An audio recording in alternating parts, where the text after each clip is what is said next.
Welcome to Game Soup. It's a game design podcast where we throw ideas in a pot and see what's cooking. I'm Chloe Montgomery, and I'm joined by your witch who sold their heart to buy a B&B's witch who sold a heart to buy a B&B.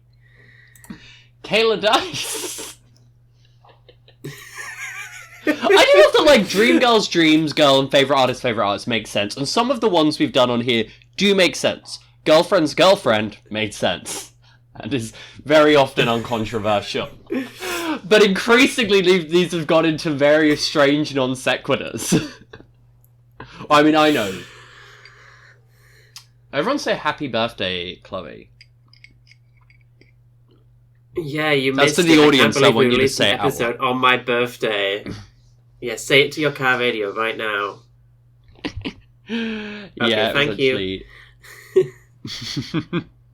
The last recording. Do you have a nice birthday?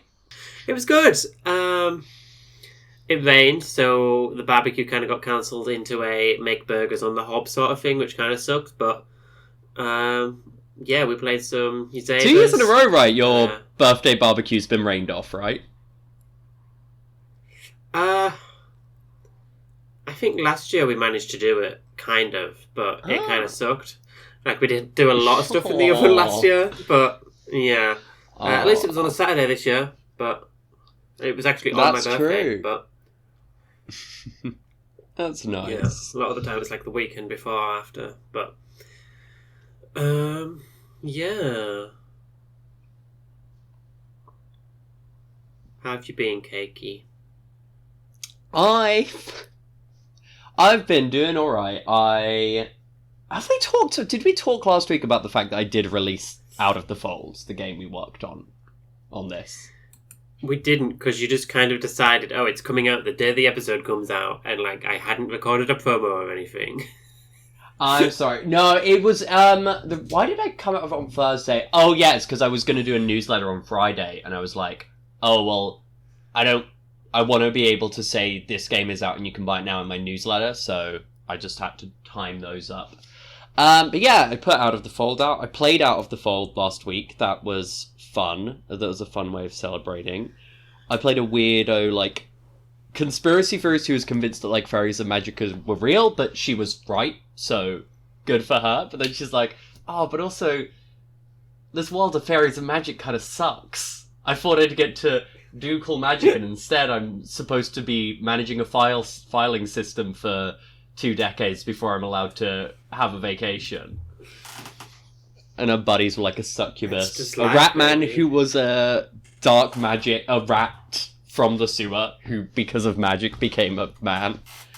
And then an old-timey circus strongman. It's fun! I really like how the game put together. There were some things I figured out after this episode, like in terms of like stuff we talked about, like abilities and when they refreshed and other things like that. So I'm very happy with that game. I've actually sent it to print, so I'm going to get that and some other stuff next, like tomorrow. And let me check, what date does this episode come out? It's this weekend. Because While Kayla does that, if you're interested in Out of the Fold, you can buy it on her itch page, or better yet, subscribe to the Game Soup Patreon. Soup. Yeah, I was going to say Biscuit Fund there. To the Game Soup Patreon, and for your pledge of just £5 a month, you can get it and more games as we make them on the show. Yes. Oh, I need to do that link so the patrons get their thing.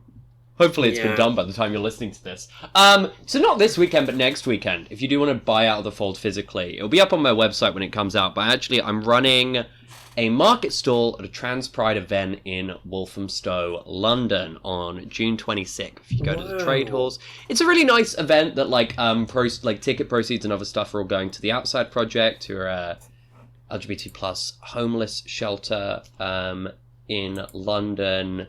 And yeah, as well as like some workshops and stuff, there's stalls, one of which is by me, so I'm selling games. I do think if I cannot sell the last 2 copies of Transgender Deathmatch 2 that I have at a Trans Pride event, I should pack it in.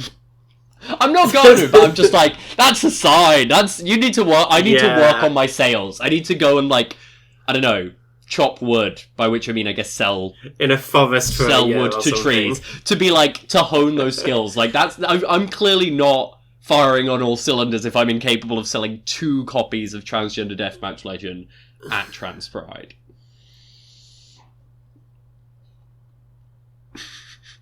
So this is ostensibly a game design podcast. People say it. We have never done an episode where we didn't end up designing a game. We sometimes really fuck about on our way there and gone, but we've never not made a game. I have an idea. You can't say that about some other creation podcasts. Ooh! Meow. Naming no names. So you had an idea, Kayla. Yeah, I got served an interesting Instagram ad earlier when I was on the May Shock You Instagram. Which was, I feel like I should have saved this and sent it to you, because I actually don't know who it was, and it was a campaign. Didn't necessarily appeal to me, but I found it interesting. It was like dice-shaped baking molds. So it's like you put a muffin mix into it and it makes a muffin that's shaped like a dice. Yeah, the examples I saw were some cookies. I saw like macarons, and I think it was the whole polyhedral set.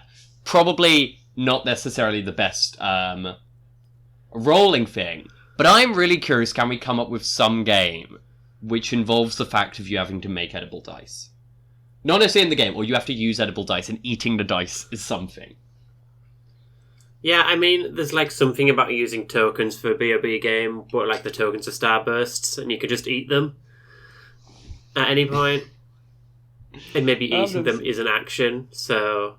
I think it's interesting, because like here, if it's the whole polyhedral set, is it like, is eating a dice mean like... Like, I feel like whatever the bonus for eating a dice is good, but also it's like, you don't get that dice anymore. Like... If you give up your D20, like, that's probably, like, so maybe it's, like, every individual, like, dice has a sort of when eaten does this thing. Because it's like, eating a D4 isn't, like, that much of a sacrifice. Or maybe it's like, if you don't have a stat, if you no longer have a dice which matches your stat, it's like, you can't do that thing. You ate your ability to do that thing. Yeah, like, if something would call for you to roll a d6 and you've already eaten it, you can't use it. Or you just get a 0 on that result. It's like, I like the idea of, like, you eat a specific face off of a dice. And it's like, that gives you that bonus on that roll. But then, if you can't roll that dice, and you can't roll that face anymore, if it lands face up on the eaten up face, then do you re-roll it, or do you just get a 0? I'd take that as a 0, in the same way that a wholly eaten dice is like absence. I feel that it's probably easier with some dice than others. I reckon really easy on a d6. I think trying to eat an individual face off a d20 is going to be... Sorry for that audio. I think that's going to be challenging. But maybe that's part of the challenge. If you fuck up and eat multiple faces, it's like, well, okay, you only get the bonus for the thing you asked for, but also, like, all of those faces are gone. Yeah. Is this just like a... I like the idea that it's like... I mean, like, basic bitch, you could just be like, and I take a pen and I cross out the 6 on my d6. Yeah, and I suppose you could just discard your dice if you didn't want to do baking for this. Also, it's a thing where, like, we have invented this game, whatever it is, that, like, does rely probably on those molds, because I imagine it is harder to do edible dice without molds. Probably not impossible, but harder. Yeah. I mean, the fact that they're having to do, like, a Kickstarter or whatever to make them. Yeah. I assume that's just, like... I don't imagine they're having to. I guess I don't know who it is. I didn't look more into this. So you could probably Google dice baking molds and find out. But, like, my heart says, like... These are probably a really easy thing for, like, larger chains or whatever to make, but I guess if you were starting from tabletop, it's probably smaller. I imagine you could look at baking molds elsewhere, and, like, some that are already similar shapes might exist and be easy enough to kit bash. So look forward to Forbidden Planet selling dice molds in the near future, I guess. I could totally see that. But yeah, having no more idea about the logistics about this, I just want to stay on edible dice, and then... So what is the plot of this game? Like, is it about eating? I mean, I feel like we have to make it about eating. You know there's this cool anime on Netflix? No. No picnics in the dungeon extra time. Yeah. Need to fucking finish Extra Time. Apologies to everyone who bought the season. I'm sorry. I didn't mean to bring up Extra Time. It's all written. It just needs laid out. Moment like this. I can do the layout for you. I don't have any money, Kayla. Could do it as we could figure something out. I could do it as like a swap if you wanted. Okie dokie. But yeah. Also, like, building is useful. This is just such a business conversation on mic, which we can park and come back to another time. I think, yeah, it is about eating, and I feel it is about, like, bonuses you get for eating stuff. But I feel like this isn't necessarily, like, a cooking mini-game, because, like, I'd assume you'd make the dice way before you play this game, like as part of your prep. I think this is, you are on your adventure already, and you have to, it's like, maybe this takes place in like the downtime, in like an adventure or whatever, like my head is just going straight to D&D shit, but it's like, oh, we've killed the goblins and now we're going to have a little rest, get back our spell slots, whatever. Which of these things are we going to eat that we think we won't need in the next encounter? And then, like, you quickly, like, resolve what the encounter is with the remaining dice. But it's like, if you don't have, like, maybe there's a deck of cards and it's like, ooh, roll 2d6 plus 1d4 to defeat the monster. But it's like, if you don't have any d6 left, you're left with a d4. It's like, can you actually beat them? It's like... Yeah, I like the idea. I feel like this is maybe a sort of rations-based thing. If it's not so much about cooking, I think it is about, like, your rations. Yeah, it is maybe sort of like a... Like, we maybe revive one of the... I feel we've done other rations games before. But yeah, I feel like that makes sense. And that's a fun thing I like the idea of, like, yeah, if you were doing cards linked to, like, different monsters or whatever. It's one of those games where it feels like interesting, but also like it's probably really good for like playing one-shot games with strangers because it sounds like it's so step-based. Yeah. So it's like, which I found it makes it useful to go like, cool, we're doing this now, we're doing that now, rather than needing to like figure out and attune to people's like individual sort of like styles or stuff.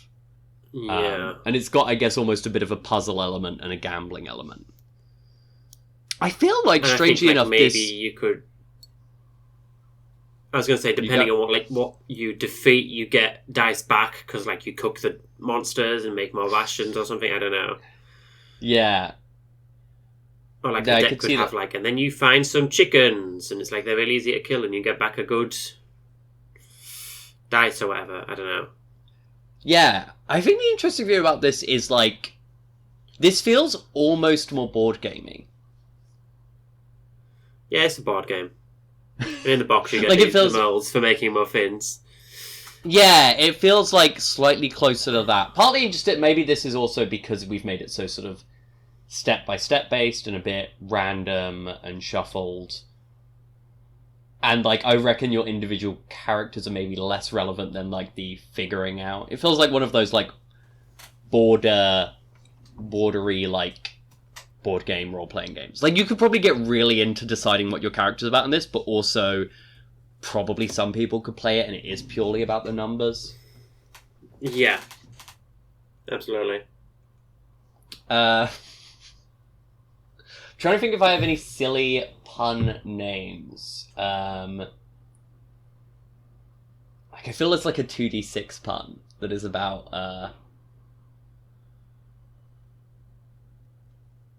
2d8, but it's like ATE. 2d8 is good, actually. I like that. Or maybe just d8. But then it's just like date. Oh, that's true. Yeah. No, you're right. 2d8 is needed. But we Or capitalize like, the AR, the make it a lowercase, different like, you font could or do roll something. d8. Yeah. But yeah, I like that. We've got ourselves a game at the 16 or whatever minute mark. Did you said you had an idea, and then you said you forgot it, and I said maybe you'll remember it in the middle of the episode. Has that happened, or are we going to a random word generator? I'm sure I posted something on Twitter. Let's have a look on Twitter. We used to like go to like trending topics and shit on Twitter. Remember that? Did we? I didn't mean to ask like people list for one requests. episode. Yeah. Okay, I tweeted this on July the 11th. Game idea, you get a sticker sheet full of stamps. What are the stamps? I don't know, that's all I wrote.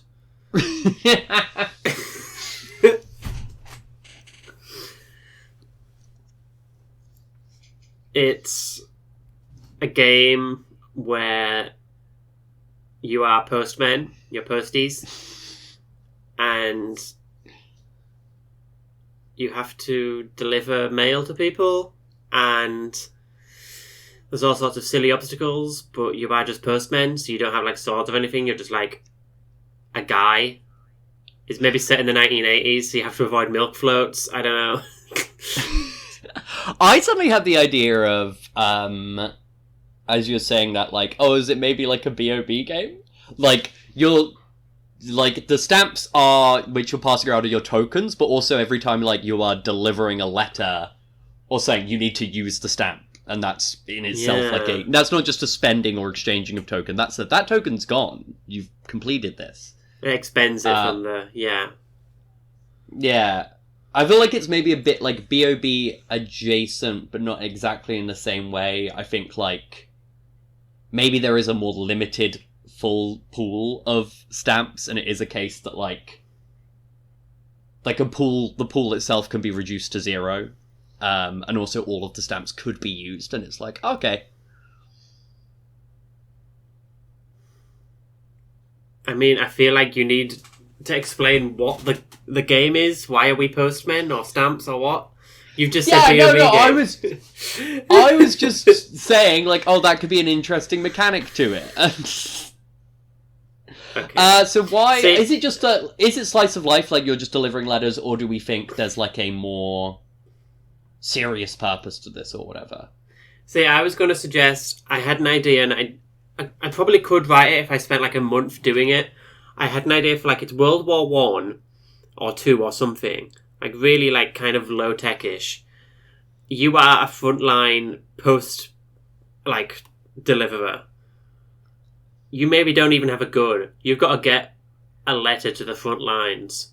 It's that film 1917, but yeah, and then like maybe the stamps are like resources, and you only have like 5 stamps or something to do something good or whatever. Yeah.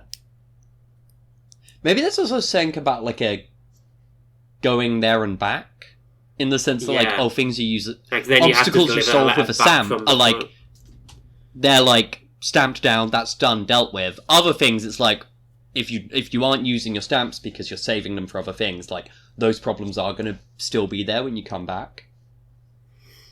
Yeah, or like it affects the events of the battles, the wars that are happening, and it's like over the course of a campaign, it's like the things you don't deal with will come back to get you, but you do need to save your stamps. This is interesting. Yeah, I feel this idea is maybe more cohesive, and I think it's probably not like using the stamps as tokens. What are the other mechanics in you face things? Like, are you thinking like, would you lay a list stamp system on top of like dice or something? I think like probably like, oh, you can use it. It's like a sort of like a Darkest Dungeon. What's it, Ian Livingstone sort of thing, where it's like, what is that, fighting fantasy, where you could you have when you create a character, you have like a set amount of luck points, and you can use those luck points to win any role, I think. So it's like maybe you have a couple of bonuses, like, oh, these are the things that you were good at in boot camp or whatever, and you get a +2 to those. It's like, oh, you know this situation is going to call for running very quickly, but I don't have good running very quickly. So I could take a chance on rolling, or I could just spend my stamp knowing I will succeed. Yeah, I remember Luke Afercore, who was one of the people on the Dragon Meat stall I was on, has a game called Orca Delirium, which is like about being flower hunters in like the Victorian era. A link will come up here, and it's like you start the game with like 5 pennies, which are just like a resource that is like spent and gone. Yeah. And you can use it for like hiring people or other stuff, or avoiding sacrificing things or whatever.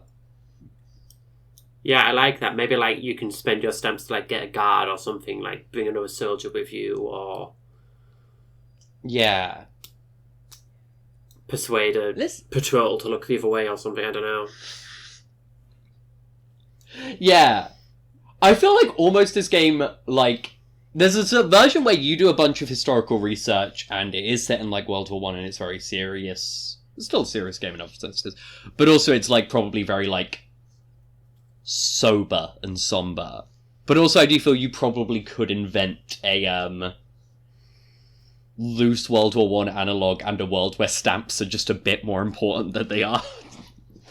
Like if we did want to be like, well, this is why I just make it totally fantasy, and like, oh, you're trying to avoid goblins or whatever.